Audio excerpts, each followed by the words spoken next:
शाही पाठशाला YouTube channel पर आप सभी का बहुत बहुत स्वागत है। गेस क्वेश्चन जो 67th वीपीएससी मुख्य परीक्षा जीएस पेपर 2 के लिए है। हालांकि इस गेस क्वेश्चंस को लाने में मुझे लेट हुई है, परंतु गेस है, इच्छा हुई तो मैं दे रहा हूं। मेरी व्यक्तिगत कुछ ऐसी समस्याएं थी जिसके चलते मैं आपको समय से नहीं दे पाया, लेट हो गई है। और इस लेट हुए समय में निश्चित रूप से जो प्रश्न मैंने गेस किया है इसको आप पढ़े होंगे, बनाए होंगे, आपको रिवीजन करना होगा तो इन प्रश्नों का कर सकते हैं। और यदि आपने इस प्रश्न को मजबूती से नहीं किया तो गेस देखकर इसको बिल्कुल भी नहीं पढ़ेंगे। आपने जो पढ़ा है, जो याद है, उसी को रिपीट करिएगा, उसी को बार बार पढ़िएगा। ठीक है, आइए चलते हैं अपने गेस प्रश्न पर। मेरा पहला प्रश्न यहाँ पर खंड क से है। क्वेश्चन नंबर पहला है, भारतीय संविधान की प्रस्तावना संवैधानिक दर्शन का सार है, इस पर टिप्पणी करिए। दूसरा प्रश्न है, मौलिक अधिकार और नीति निर्देशक सिद्धांतों के बीच प्रमुख अंतर क्या है?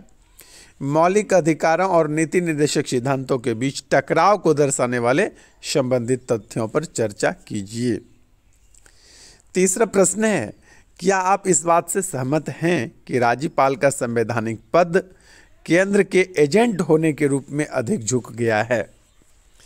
राज्यपाल और राज्य विधायिका के बीच संघर्ष एवं संघर्षण के प्रमुख बिंदुओं पर भी आपको चर्चा करना है। ठीक है, अब आइए चलते हैं चौथे प्रश्न पर। राजनीतिक दलों के विपरीत दबाव समूह अपने तत्कालिक समस्याओं को दूर करने के लिए बनाए जाते हैं। दबाव समूहों द्वारा अपने लक्ष्यों की पूर्ति के लिए प्रयोग की जाने वाली विभिन्न विधियों की चर्चा कीजिए। पांचवा प्रश्न है, भारत में स्वतंत्र और निष्पक्ष चुनाव कराने में आयोग की भूमिका का वर्णन कीजिए।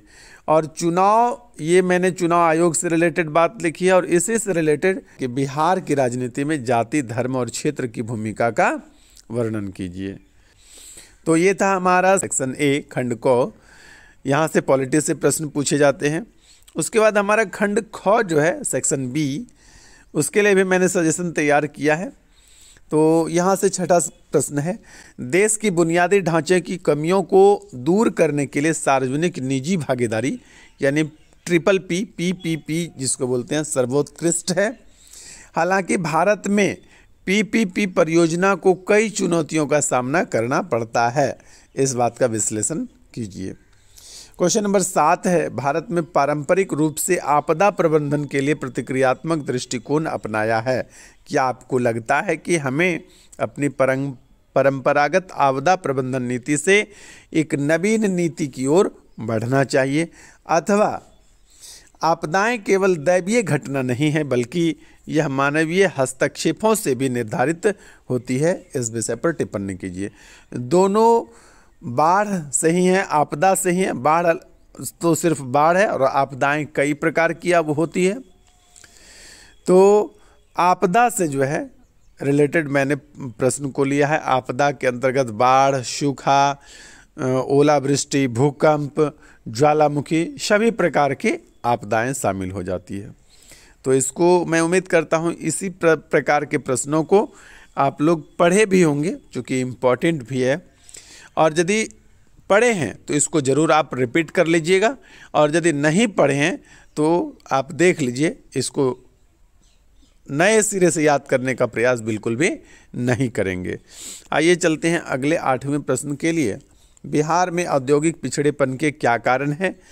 इसके दूर करने के उपाय सुझाएं, अथवा बेरोजगारी को परिभाषित कीजिए और बेरोजगारी के विभिन्न रूपों को बताते हुए भारत और बिहार में बेरोजगारी की इस लहर से निपटने हेतु किए जा सकने वाले उपायों से संबंधित चर्चा कीजिए। तो ये दोनों प्रश्न अलग अलग है, लेकिन यदि आप औद्योगिक पिछड़ेपन का कारण देंगे तो उसमें से बेरोजगारी भी आ जाएगा। और बेरोजगारी की समस्या का क्यों आई है? क्योंकि यहाँ पर उद्योग बिहार में लगभग नगण्य है, नहीं के बराबर है। तो दोनों पूरक प्रश्न है, इसलिए मैंने दोनों को एक साथ अथवा दे करके लिखा है।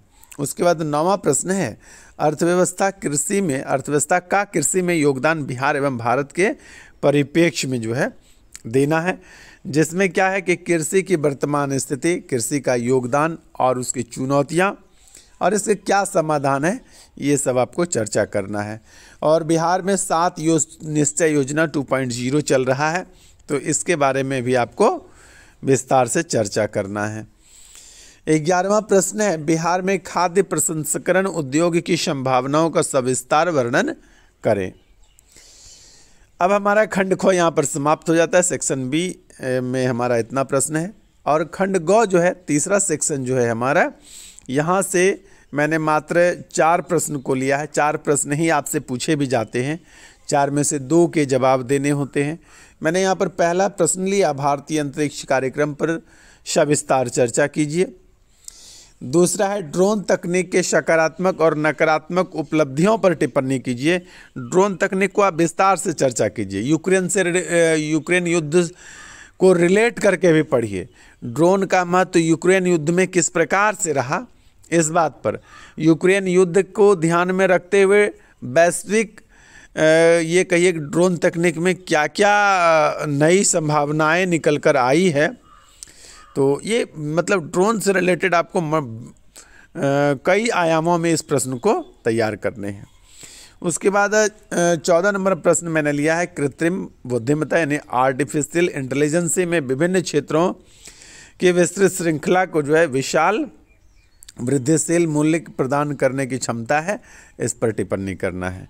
और लास्ट मैंने लिया है, सस्ते और विश्वसनीय ऊर्जा स्रोतों को तब तक नहीं छोड़ा जाना चाहिए जब तक कि विकल्पों यानी नवीकरणीय ऊर्जा स्रोत का सही ढंग से परीक्षण न किया जाए, इस बात पर चर्चा करना है। यहाँ पर अथवा लिखना छूट गया है।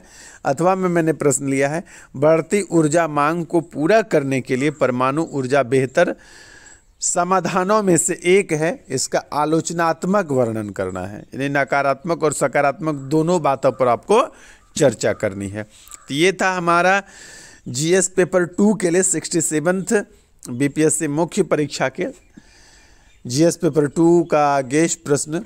उम्मीद करता हूं कि इन प्रश्नों में से बहुत अधिक प्रश्न आपको मिल जाना चाहिए। वैसे पिछले साल भी मैंने जीएस पेपर 2 के लिए जो गेस्ट दिया था उसमें बहुत कुछ अच्छा नहीं कर पाया था, मैंने 1-2 प्रश्न ही लड़े थे। तो इस बार भी आप देख लीजिएगा जैसा आपको ठीक लगे।